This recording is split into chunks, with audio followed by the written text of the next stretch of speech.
Tlieta mill-aqwa producers u diretturi tal-films f'pajjiżna qalu li se jkollhom jitilqu minn pajjiżna u jmorru jaħdmu f'pajjiżni oħra jekk il-gvern mhux ser ikun qed jieħu azzjoni u jinvesti tassew f'dan il-qasam.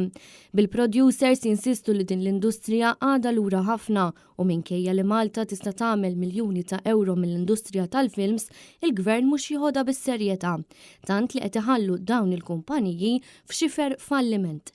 Mal-Gazzetta Times of Malta, Rebecca Anastasi, producer tal-film Luzzu, Rebecca Cremona, direttur tal-film Simxar u Abigail Mallija, direttur tal-Limestone Cowboy, spjegaw għaliex huma bojkotjaw l-ewwel edizzjoni tal-Film Awards. Mat-Times huma stqarrew li ma jagħmel l-ebda sens li tagħmel serata ta' awards meta din l-industrija għadha qed titwielet f'pajjiżna fil-waqt li tennew li l-uniku ħaġa li żommhom f'Malta huwa l-fatt li jixtiequ jipproduċu films u serje ta' kwalità tajba f'pajjiżna.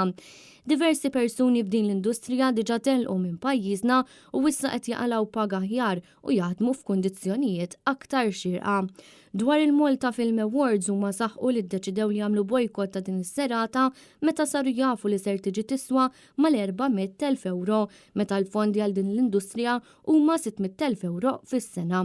U minkejja li ġie mixtoqsi kemm il-darba dwar kemm verament ġiet tiswa din is-serata, il-Ministru Clayton Bartolo qed jibqa' jaħrab mill-mistoqsija u jibqa' jisħaq li għadhom qed ikunu kkalkulati l-eluf illi ntefqu.